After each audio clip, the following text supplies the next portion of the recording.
Welcome after your game. Can you give us your name, who you are, and why you think you're here? My name is Kuro Hitsuki. I believe I'm a Magic the Gathering content creator, mainly focusing on Commander, and a Magic the Gathering ambassador, and also a Vault Tech test subject. I'm not really sure what that part is. Hello, Vault-Tec Survivor. Hello. How are you?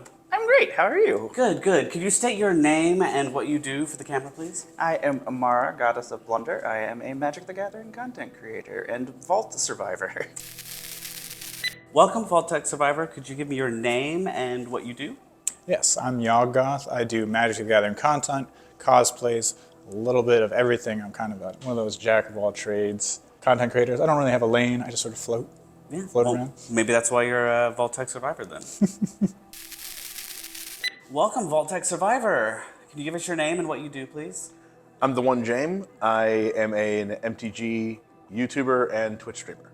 Amazing. Well, welcome. Well, you just completed a game of Commander here. How was that experience for you? I think I just murdered 3 people. You did, mercilessly. Congratulations. Thank you. You're welcome. Yeah. Well, you did not survive your game of Commander, unfortunately. That I did not. You did not. What did you learn, though? That if you get too big of a creature and you make it too scary, you become a threat. I could not agree more. How did it feel right out of the Precon for you? Not too bad at all. I really enjoy like Voltron style builds. So being able to build the creature up and then even though I lost them, be able to actually recover from that was nice. Like being able to take stuff out of my graveyard and recycle them because like that's usually a big problem with Voltron decks. Yes. Once they take out your commander or whatever you're using, a lot of times you're just stuck with no creatures and you're just like, oh, what am I gonna do now? Thank you for joining us. How was your Commander experience? I had a blast. That was like one of the funner games I've played in a while, and I think all the new cards really contributed to that.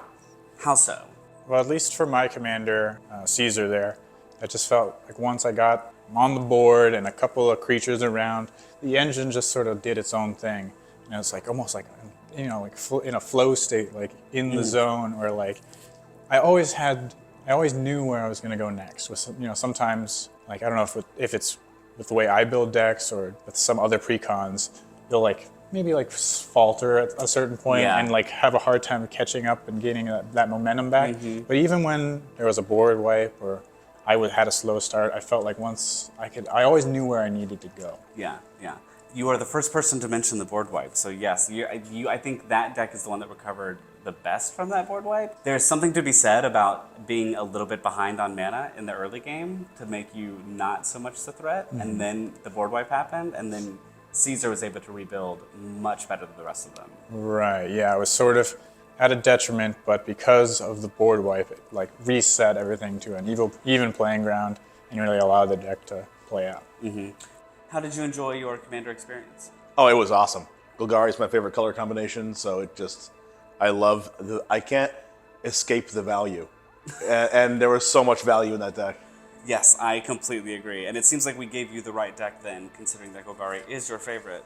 If you could go back and do something different about the game, if you could replay it in a different way, what would you change? I think I would have probably not attacked James straight off the bat. I would have let everybody else deal with that and just get rid of our blood feud. Next time. Yeah. Next time, no blood feuds outside the vault. Exactly. Well, what stinks is like my creatures got really big really fast. Like it wasn't. There was no like, oh, I have a 2/2 and I'm gonna attack you with it. Instead, it was, oh, I have a 10/10. I'm gonna attack you with it. Like I put like 2 enchantments on it. Yeah. Like, it wasn't much I could do to make myself not dangerous. So it's like That is the hard part about Voltron. Is it's hard to disincentivize. Like, oh, I'm not the problem with my giant thing. yeah, like it just has trample and vigilance, and it's just getting +10/+10. You know. It's fine. It's fine. We won't talk about it. You'll be okay. Well, thank you so much, Emmara, for yes. being a part of this. Oh, thank you for having me. Of course. And unfortunately, you did not win, but that is okay. You are still a Vault-Tec survivor. I had fun, and that's all that matters. Yes. I just like to play. Well, you were so close to winning, and you did not win, and that is unfortunate. But if you could go back and change something about the game or do something different, what would you do? I don't think I would really change anything. I think coming that close and then seeing someone sort of persevere and like push back feels good. Like you don't want to just win without resistance, I guess. So I would rather have a good loss than a boring win. That feels super appropriate for season. What's your favorite reprint in the deck? Favorite reprint in the deck that came up? That's a good question. What was that? That was the scheme card that sort of... The lethal scheme. Lethal scheme sort of pushed me over the edge. Having a fully connivable removal spell when I was literally tapped out and had a 12/12 or 11/11 unblockable monster coming at me, like that was like, I was like, you know, we love free spells. So Lethal Scheme is such a good card. So speaking of sweet cards, best reprint in the deck, you think? Best reprint. This is a silly one. As Pure Steel Paladin. Yeah. That's one of my favorites. Like, I love being able to equip things for free. So, like. Yeah, I mean it's super valuable for what, 2 white mana? Yeah, white? like super valuable. Do you feel personally attacked by rad counters? Because I do, having watched that game. I would say so. There was some that were more personally attacked than others. It was very good that my commander let me just tap, pay 5 energy, and bring an artifact back from the graveyard tapped. So it kind of helped me out a little bit, but I would have preferred to not lose that much life out of nowhere. Yeah, the life loss seems to be the most important part, not necessarily the milling, because the milling fuels the other Precon strategy, which makes it a great environment to play all of them together in. Yeah, I have 100 cards. I can be milled, but I only have 40 life. I cannot be milled for that much. Yeah. How did you feel about the impact of the rad counters on the game and your strategy? The rad counters, I think, scared everybody. Like out of the gate, I was like, oh no, this isn't good. Especially since I was just I had so much radiation poison going on. What was your max? Like 12, I think. I was like, well, yep. I'm just gonna keep eating this radiated food and I guess hopefully survive. Yeah. Like most of the time I'm like, oh, I like milling things. Like that's one of my favorite things to do. And with the recursion in the deck, it actually made it worthwhile losing all those cards. Right. Like the decks operated against each other nicely because there were ways to get your stuff back. Yes. And I think if they didn't do that, like a lot of decks would suffer. I feel like the whole pod would be so skewed in the Mothman's favor if there was no recursion between the Jeskai and the Naya for sure. And normally I don't play Naya, so like I was actually not a Naya person. No, not a Naya person. What would your 3 colors be? Grixis. Okay. I like my Grixis. I like to be able to counter things. I like to throw things in my graveyard. I'll pay life for things for value all day long. Yes. As long as I still have 1 life, I can still keep playing. So yeah. How did it feel to start stacking these rad counters on your opponents? I loved it. I'm not a huge fan of milling, but there was just something about stacking the rad counters that was just so fun for me. I just wanted to see how many I could stack on people. Yeah, it felt sort of like a Jenga tower. Like, how high can I go? Exactly. We got it up to 12. So. You did, and I think 12 right out of the box is a really amazing number to get to. Yes, yes. You're a Golgari player, but you don't like milling. Fascinating. Well, I don't like milling other people or like milling as a win condition, but I do like milling myself for my own value. Yeah. If you were to change something about the deck or upgrade it, what would you do?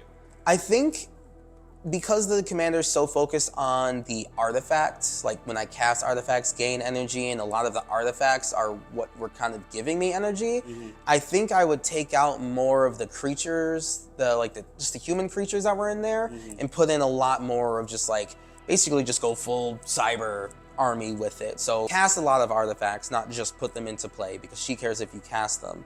And then put pretty much every card in Kaladesh that mess around with energy. Yeah, and Aether Revolt, just shove them on. Oh my gosh, just put all of that in there and just take extra turns, bring things back from the graveyard, cast things for free. Oh yeah, it's gonna be quite awesome. If you were to make improvements on the Naya deck, what would you add to it? What would you do? I think I would take out some of the like equipment and put other pieces of equipment. I mean, like Ember Cleave and other Oh, yeah. terrifying Yeah. things. Yeah. Like Just much more powerful cards that Yes. can't be in a Precon environment. exactly. And Light Paws. I love Light Paws. Oh, who doesn't? I mean, Light Paws is so good. So good. That's my baby. So I was like, oh, I'm gonna put this in there and this. I really like the 2 robots that like. They actually get stuff every time you play artifacts and you play enchantments. What was the one you had, Mr. Yeah, Mr. What's his name? Mr. Blasty? Mr. Gutsy. Yeah, Mr. Gutsy, yes. Thank you, audience. If you could change something about the deck, what would you change? So they didn't put in the Caesar deck. There's one character that I really love Okay. called Joshua Graham from one of the Honest Hearts DLC, which was a Fallout 4 or a Fallout New Vegas DLC, and he just was kind of like one of those characters in a video game that I don't know, like I personally connected to him, but he has like a big personality, and a lot of people who play that game walk away being like if you like, oh, who's like an iconic character from Fallout New Vegas, you'd be like, oh, Joshua Graham from that DLC. They didn't end up putting him in any of the decks, which I was kind of disappointed about. But I guess we have Secret Layers coming out. I don't know. Maybe Wizards. I don't know. If you could change something about the deck or make an addition, would you do?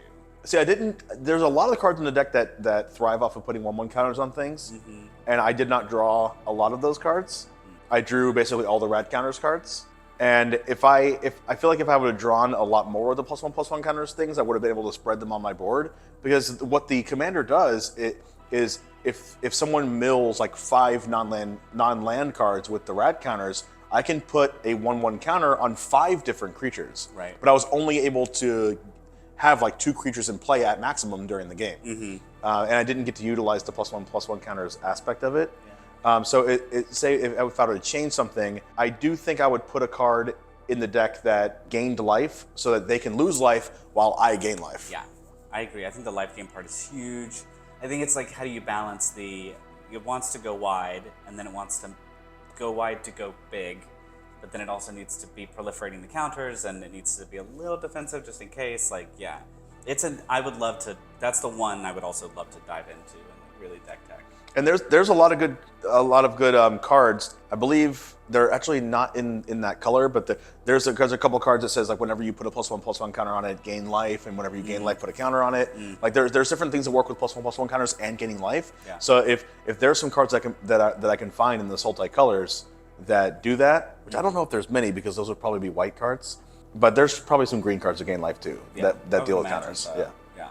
Well, I challenge you to go out into the World Vault Tech Survivor and find those cards. I know I will. Okay. I love that deck.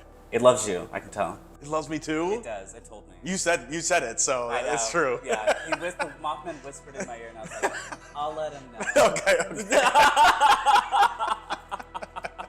What was your play experience like? Did you enjoy the deck that you were given to play and test? Yeah, she fit my playstyle perfectly. I really loved messing around with the energy counters. It lets me just kind of like gather my resources in the background while like no one really sees what I'm gonna do with them. And then every now and then I just pay 3 to draw, pay 1 to give something trample and haste. Like it was just a really, really cool time, and it really let me kind of pull out the win in the end. You really pulled out the win in the end. It was a very close win. Yes, I was not surviving another turn in any way, shape, or form. Also, what a play, putting the mechanized production on the Panharmonicon. 1, let's talk about how did you put those 2 pieces together, and 2, let's talk about power level in a Precon. I don't think I've ever seen a you win the game card in a Precon environment before. Yeah, not often. Maybe like, I think maybe like the Simic Ascendancy at best, right? And even then, that's still like, you can see that coming from a mile away. This one you can see coming from a continent away because it's just every upkeep. But honestly, just being able to survive to get 1 extra Panharmonicon can and absolutely did change the game because it let me get the energy that I needed to have all the stuff at the end of the game. Yeah, absolutely. Yeah. The Jeskai Precon seems a little slow and steady wins the race. Would you agree or disagree? I definitely would agree with that. I definitely didn't have like flashy plays. The commander let me give something haste and trample, which is cool, but the rest of the abilities were like draw or bring something back. She wants to wait and see what happens and then react with how much energy that she has. And most of the artifacts just like came in without haste, or if they did have haste, it was just really get energy as soon as possible. But yeah, definitely slow and steady, for sure. Absolutely. Yeah. Do you think you would keep Caesar as the commander, or would you swap him out for someone else? I think I would. I mean, there's, I guess, some potential of putting in like Ishin Oh yeah. as like a maybe another face commander, but I think like if you had Caesar as the commander and Ishin rocket alongside, it's like a little lieutenant. Like you get double Caesar triggers. Double all those attack triggers. It's nuts. Yeah, that sounds great.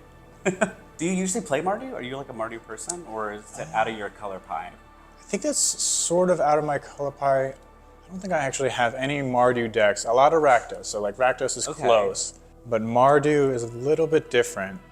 So yeah, it was like a new experience. I don't really run like aggro decks like that, where the whole basis is, you know, kind of the white weenies, you know, like make a wide board state and just go for attack triggers. So that was interesting and new, and I really liked it. Good. I love that when new players have a Precon experience, that kind of opens themselves up a bit to like, oh, I could do this. I've never done this before. This is different. Right, exactly. You, Vault-Tec Survivor, are somebody who is quite a fan of this world and this universe. How do you think it translates to the actual cards? I think they did a really good job. I was worried at first that, you know, we were going into things, I was hoping they would do like almost like faction-specific decks. Like, oh, there would be a deck for the Brotherhood of Steel, or there would be a deck for Caesar or something. But the fact that they were able to sort of create these themes and spread the characters around, I think they probably got way more out of it than they could if they just had narrowly done these sort of faction flavored decks, which would have been cool, you know, in like sort of a mental sense, like because you're like, oh, you're going up against this faction and there's another faction and another faction. But the fact that they were able to create cohesive themes across these 4 decks was really nice. Yeah, I'm not as familiar, but it feels nice that it's not so in one lane, like a very strict lane. I also love that the art still feels like it is a part of the world of Magic, and yet also feels futuristic in its own way, right? Like, I think that's been something I've navigated with other universes beyond, is that the art itself doesn't feel like it's Magic.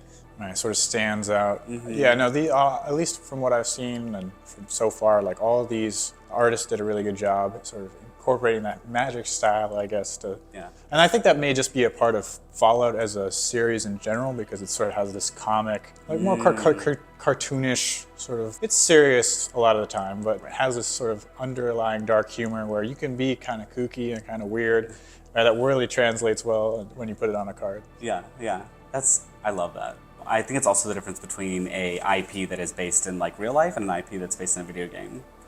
Or another tabletop game, because I think the same thing about Warhammer is that, like, that art, that world blended very well. I also think that the timing of your board wipe was also very, very good.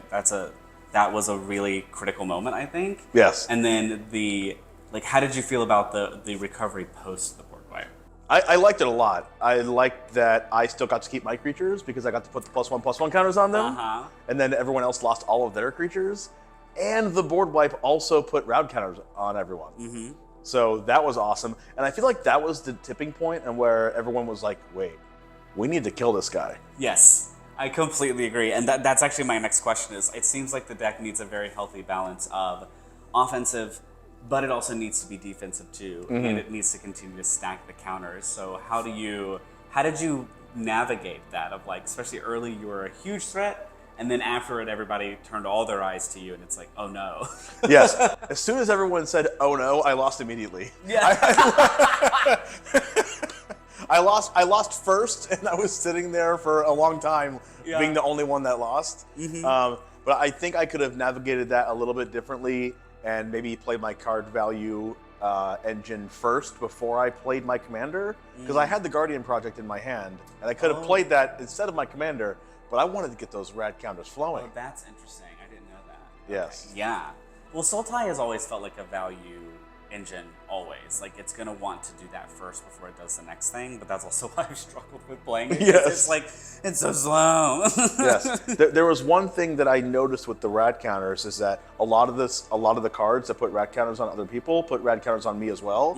And then I was like kind of killing myself at the same time. I became the threat, which made me get attacked for 8 and 10 in 2 different attacks from Emmara's only creature, because I became the threat, right? But then my own rad counters would take away my life and mill my cards, which isn't a bad thing. There's a lot of creatures that I have that gain value out of that. Right. But I needed a way to stabilize after I became the threat. And maybe I just became the threat too early. Yeah, maybe, and that's okay. That's something that you would learn as you play the deck, you know. And it's also I have navigated milling a lot in EDH, and it's always a thing that people get really triggered by. Yes. Like, milling me? Kill that person. Yeah. it's like I'm helping you see more cards. And I helped them so much. They brought stuff back out of their graveyard. Absolutely. Oh, yeah. Your strategy fueling the other decks was, I think, one of the biggest highlights for me is in the Precon environment as a whole. How did your threat assessment change as the Naya deck grew bigger, but then also the Jeskai deck started to gain more energy, and then all of a sudden you've got all these Mardu humans coming out of nowhere? Like, how did your threat assessment change across the game? First, Yawg was missing a land drop or two, and so I knew it was going to be a while until he got back into the game. I knew that Emmara had the Aldic Litters that she added back to our hand, so I knew that in a couple turns that would be a big threat. But the Jeskai deck was a pretty big threat because a lot of the artifacts and enchantments really are hard to get rid of unless you have, like, targeted removal for them. And I had not had that creature yet, the Trample Vigilance creature that kills all the artifacts and enchantments. I had not drawn that card yet. Right. And there was a Panharmonicon that was being copied every turn and was going to win the game in like 6 turns. So as soon as that happened, I was like, okay, threat number 1, let's attack you. There was a time in the game where I attacked him with both of my flyers, and because that was my original threat assessment. And then I got hit for 8 damage. Yeah. And then I was like, okay, well, I got to hit Emmara now. And then I got hit for 10, the very next turn. And I was like, okay, I'm at 15 life. I'm going to hit by my rad counters. And then I realized something. I was at like 15 life, and then the other 2 were at like 13, 15, 18 life from the rad counters. But Yawg was at like 28 life. I was like, Yawg's probably going to win this game. Yeah, I had the same thought around turn 8. I was like, Yeah. I think Yawg's going to win this. And I was like, interesting. He wasn't really doing anything at first, missing a land drop and didn't really get off to like a really fast start. Yeah. And I was like, we're probably gonna die to Yawg. And then it just so happened that the Jeskai deck was able to pull it out at the end. But Yeah, I love that was such a like rug pull, like big swing moment. yes, Yeah. So I feel like my threat assessment was correct as the game went on. I just needed to probably play my cards differently throughout the game. Got it. Yeah, I think that's a good assessment.